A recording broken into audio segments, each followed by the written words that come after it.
ఒక అనండి. హారోస్కోప్ ఒక హారోస్కోప్ ఉందండి, హెల్త్ ప్రాబ్లమ్. ఓకే, నేను హెల్త్ లో అంత పెద్ద ఎక్స్పర్ట్ కాదు, సరే చెప్పండి, నా వల్ల ఏమైనా అయితే చెప్తా, చెప్పండి. 25/11/1991.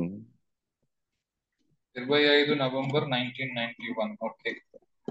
9:10 ఇరవై పిఎం. ఐదు ఒక్క నిమిషం, ఇరవై ఇరవై ఐదు ఐదు అండి. నవ ఓకే. అవునండి. 9:10 పిఎం. 21:10. ఓకే. విజయవాడ.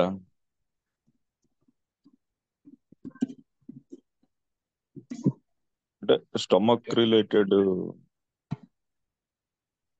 10. కర్కాటక బో మళ్ళీ ఇందులోనే ఉందా? అదే ఇప్పుడు వీటినే నిమిత్తాలు అంటారు. ఒకటి మీకు ఇందులో సంధిలో ఉన్నది వస్తే అన్ని సంధిలో వస్తాయి.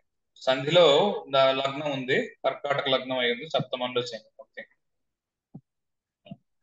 9-10.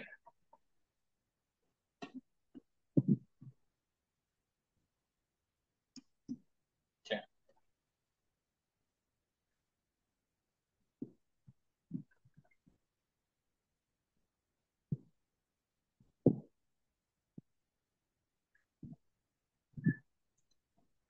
చంద్రుడు వ్యయంలో ఉన్నాడు, ద్వితీయంలో గురువు ఉన్నాడు. 1991. ఏంటి ప్రాబ్లం వస్తుందండి?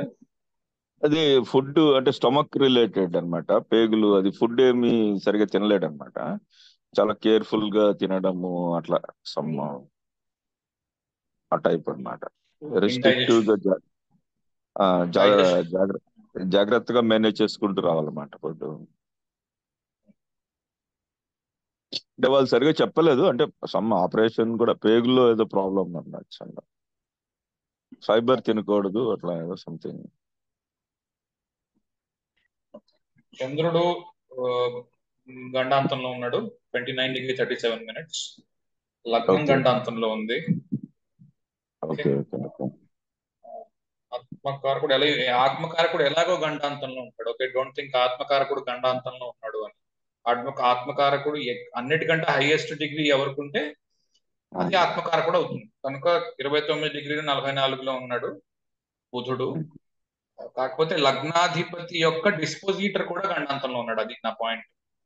లగ్నం గండాంతంలో ఉంది, లగ్నాధిపతి గండాంతంలో ఉన్నాడు, లగ్నాధిపతి యొక్క డిస్పోజిటర్ గండాంతంలో ఉన్నాడు. అన్నిటికంటే పవర్ఫుల్ ఏంటి? లగ్నాధిపతి యొక్క డిస్పోజిటర్ ఎక్కడ ఉన్నాడు?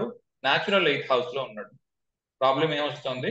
పేగులకి డైజెషన్ కి సంబంధించిన ప్రాబ్లం వస్తుంది. As simple as that. Even చూసి ఇది చెప్పొచ్చు. అదే. ఓకే. తర్వాత రవి ఉన్నాడు, రవి డైజెషన్ కి కారకుడు, డైజెషన్ ప్రాబ్లమ్స్ ఉన్నాయి. ఓకే. రెమెడీ ఏమి ఇవ్వచ్చు అంటే సన్ కి సంబంధించిన రెమెడీ ఏదైనా ఇవ్వచ్చు. ఇంట్లో సన్ ప్రాబ్లమ్స్ ఉన్నాయి, సన్ ఓకే ప్రాబ్లమ్ కి సంబంధించింది ఇవ్వండి. అంటే సన్ ప్రాబ్లం అంటే జనరల్ గా నేను ఏమి ఇస్తా రెమెడీ అంటే, ఇంట్లో ఉన్న గడియారాలన్నీ తూర్పుకు ఉన్నాయో లేదో చూడండి.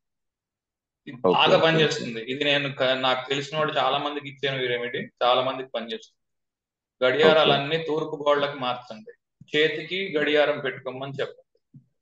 ఓకే. Okay okay okay. వీలయ్యి చేయగలిగితే ఆ ఆదిత్య హృదయం ఇంట్లో వాళ్ళు ఎవరో ఒకరిని చేయమనండి.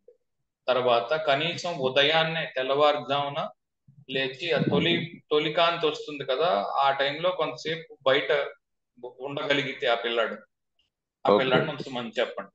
Okay. Okay son okay. Remedy ఇస్తే సరిపోతుంది, ఎందుకంటే అదంతా వృశ్చికంలో ఏముంది? చీకటి ఉంది. వృశ్చికం ఓకే ఎన్ని ఓకే గంటలకు వస్తుంది? సాయంత్రం 8-9. కనుక ఆ ఓకే. చీకట్లో ఉన్నాడు ఇప్పుడు సూర్యుడు, అందుకే పేగులకు సంబంధించిన ప్రాబ్లం వచ్చింది. ఓకే. లగ్నం గండాంతం, లగ్నాధిపతి గండాంతము, లగ్నాధిపతి డిస్పోజిటర్ గండాంతం. నేను ఎక్స్పర్ట్ అయితే కాదు మెడికల్ ఆస్ట్రాలజీలో, బట్ చూడగానే D1 చూసి చెప్పొచ్చు. ఇప్పుడు ఇంకా దీంట్లో ఇంకా చాలా ఉంటాయి. D30 చూస్తారు, ఓకే D45 చూస్తారు, D9 ఓకే చూస్తారు, D12 చూస్తారు. ఎక్కడి నుంచి ఓకే వచ్చిందో తీసుకొని దాని నుంచి చెప్పవచ్చు. అది కొద్ది రోజులు పోయాక చెప్తాను, ఇప్పుడు ఓకే మనం ఓకే నేర్పించట్లేదు కాబట్టి. రెమెడీ మాత్రం ఎప్పుడు D1 నుంచి ఇస్తారు, ఇది గుర్తుపెట్టుకోండి. అందుకని ఓకే. ఎందుకంటే ఫిజికల్ హెల్త్ కాబట్టి, మనిషి బాడీకి సంబంధించింది కాబట్టి D1 నుంచే రెమెడీ ఇవ్వాలి. అంతేకాని D40 చూసి D40లో ఉన్న రెమెడీ ఇవ్వకూడదు. ఓకే ఓకే ఆఖరుగా వచ్చి D1 లోని ప్లానెట్ కి రెమెడీ ఇవ్వాలి. రవిని పెంచమని చెప్పండి. Okay okay okay, okay okay అండి, థ్యాంక్ యూ. Thank you.